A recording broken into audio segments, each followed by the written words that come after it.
बिस्मिल्लाहिर्रहमानिर्रहीम। अस्सलाम वालेकुम नाज़रीन, मैं हूं साकिब बशीर। आज हम बात करेंगे अरशद शरीफ कत्ल केस में जो आज खुद नोटिस केस की समाअत सुप्रीम कोर्ट का 5 मेंबर लार्जर बेंच जो है वो कर रहा है चीफ जस्टिस की सरबराही में।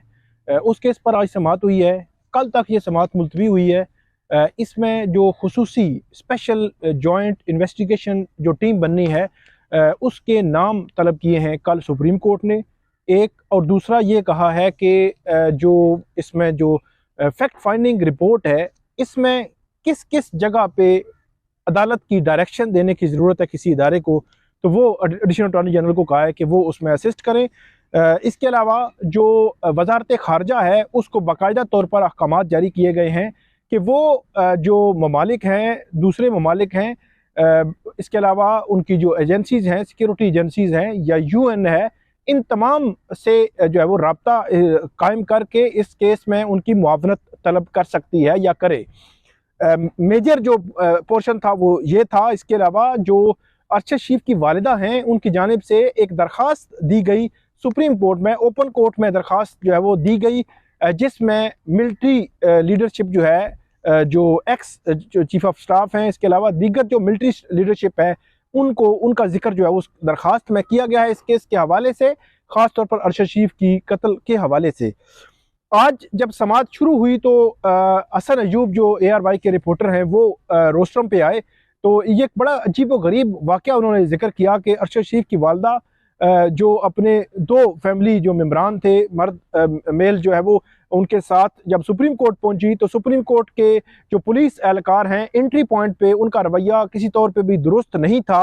और उन्होंने पहले तो उन्होंने इजाज़त ही नहीं दी, उसके बाद उन्होंने जो उनके साथ मेल आना चाह रहे थे उनको इजाज़त नहीं दे रहे थे। उसके बाद उन्होंने कहा कि जब उनको इजाज़त मिल गई तो सुप्रीम कोर्ट के कोर्ट रूम नंबर 1, ये तकरीबन 3rd फ्लोर बन जाता है, तो कोर्ट रूम नंबर 1 तक लाने के लिए कोई लिफ्ट नहीं थी क्योंकि वो व्हील चेयर पे आई थी, और व्हील चेयर जो है वो उन्होंने कहा लिफ्ट ना होने की वजह से पौड़ियों जो उसमें जो सीढ़ियां हैं उन सीढ़ियों के जरिए उनको उठा के जो है वो लाया गया कोर्ट रूम नंबर 1 तक। जो है वो बड़ी मुश्किल हुई क्योंकि वो बड़ी उम्र की हैं, एजेड हैं, और उनको वहां तक लाने में बहुत ज़्यादा उनको तकलीफ का सामना करना पड़ा। पुलिस का रवैया भी ठीक नहीं था, तो इस पर जो चीफ जस्टिस हैं उनकी जानिब से ये कहा गया, उन्होंने एक तो बसोरी किया, उन्होंने कहा कि ये नहीं होना चाहिए था। पुलिस के रवैये के हवाले से भी उन्होंने कहा देखते हैं। इसके अलावा उन्होंने अपने स्टाफ को कहा कि लिफ्ट के बारे में पूछा, फिर स्टाफ को कहा कि वापसी पर जब ये जाएंगे उनको मुकम्मल सहूलत जो है वो दी जाए। उसके बाद एडिशनल अटॉर्नी जनरल जो हैं आमिर रहमान, उनसे अदालत ने पूछा तो उन्होंने जो रिपोर्ट आई है उस रिपोर्ट के मुदरजात के हवाले से पढ़ना शुरू किया, और ख़ास तौर पर यह बताया गया है कि कीनियन जो अथॉरिटीज़ हैं उन्होंने अभी तक कोई इन्वेस्टिगेशन के हवाले से, तहकीकात के हवाले से चीज़ें शेयर नहीं की जो पाकिस्तानी गवर्नमेंट है, पाकिस्तानी अथॉरिटीज़ है उनके साथ। इसके अलावा जो इसमें बात की गई जस्टिस इजाजुल एहसन, उनकी जानिब से कहा गया कि अलेज्ड शूटर्स जो हैं, शूटर्स मीन के जिन्होंने वो गोली चलाई थी वो पुलिस जो कीनियन पुलिस एहलकार हैं वो थे, वो एडमिटेड फैक्ट है। तो उनके हवाले से पूछा कि क्या उनके इंटरव्यूज़ इसमें शामिल हैं, तो ये बड़ा इम्पोर्टेंट था। उन्होंने कहा कि जो इंटरव्यूज़ हैं उनके एग्जैक्टली उनके इंटरव्यूज़ नहीं है, बाकी जितनी भी अथॉरिटीज़ हैं कीनियन उनके इंटरव्यूज़ जो है इसमें शामिल हैं। चीफ जस्टिस ने कहा कि हमें रात 1 बजे ये रिपोर्ट मिली। बाद में चीफ जस्टिस ने यह भी कहा कि व्हाट्सएप पे PDF फाइल भी जो है वो मौजूद थी किसी ना किसी तरह। और उसके बाद ये कहा चीफ जस्टिस ने कि सीरियस मामला है, मफाद आमला पब्लिक इंपॉर्टेंस का मामला है, और ये एक जो है वो बड़ा जालिमाना तरीके से जो है वो कत्ल हुआ है। और इसके अलावा उन्होंने ये भी कहा कि फैक्ट फाइंडिंग जो रिपोर्ट है उस पर उन्होंने इत्मीनान का इजहार किया, इत्मीनान का इजहार किया, और जो ऑफिसर्स हैं उनकी भी तारीफ की कि उन्होंने मेहनत की है। लेकिन उन्होंने कहा कि चीफ जस्टिस ने कहा कि ये अभी जो है वो शुरुआत है, इसमें बहुत सारी चीज़ें आगे बढ़नी हैं। उसके बाद उन्होंने ये भी कहा कि जो 3 अफराद इसमें नामजद किए गए हैं उनका रोल जो है स्पेसिफिक आपने नहीं लिखा। तो जो इसके अलावा जो अदालत को बताया गया कि जैसे जैसे ये चीज़ें आगे बढ़ेंगी तो उसके साथ जो इन्वेस्टिगेशन में ये शामिल होता जाएगा कि किसका क्या रोल है, वो तरीकाकार जो होता है 173 की रिपोर्ट। अब उसमें जो 3 शूटर्स हैं पुलिस वालों के नाम क्यों शामिल नहीं किए, ये इंपॉर्टेंट सवाल है। लेकिन एडिशनल अटॉर्नी जनरल ने कहा कि क्योंकि वो फॉरेन नेशनल हैं, पाकिस्तानी नेशनल नहीं है, उनके नाम हम कैसे शामिल कर सकते हैं, ये कानून में हमने उसका देखकर और उसके बाद हमने इसका जो है वो जायज़ा लेना है। उसके बाद ये कहा गया, अदालत की जानिब से ये रिमार्क्स भी सामने आए कि जो वालिदा थी अरशद शरीफ की, उनको रोस्टम पे बुलाया गया।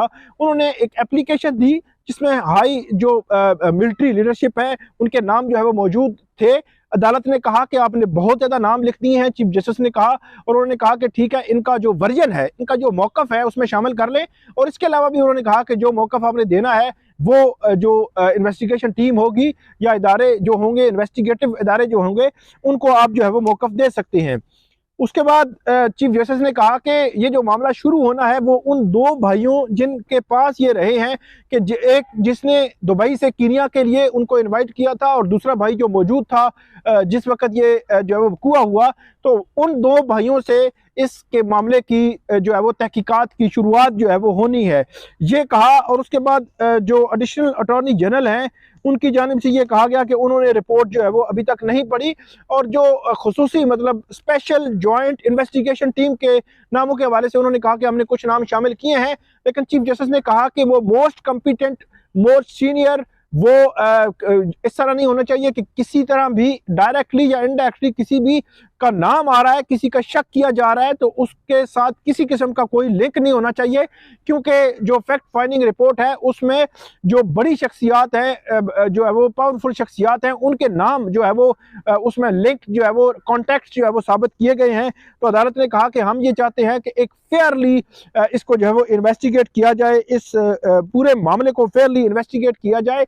अरशद शरीफ के वालिदा ने कहा कि इस केस में जो मिसाली सज़ा मिलनी चाहिए, जिसने भी मेरे बेटे के साथ जो किया है उसको जो है वो मिसाली सज़ा मिलनी चाहिए। चीफ जस्टिस ने उनसे कहा कि हम जो है वो सॉरी करते हैं, हम आपसे माज़रत ख़्वाह हैं कि इस तरह का जो है वो वाक़या हुआ, ये नहीं होना चाहिए था। फिर उन्होंने ये भी कहा कि जो वालिदा थी अरशद शरीफ की, कि अरशद शरीफ पर यह ज़मीन, ये पाकिस्तान की ज़मीन तंग कर दी गई थी, और वहाँ भी इन लोगों ने उसका जो है वो पीछा नहीं छोड़ा।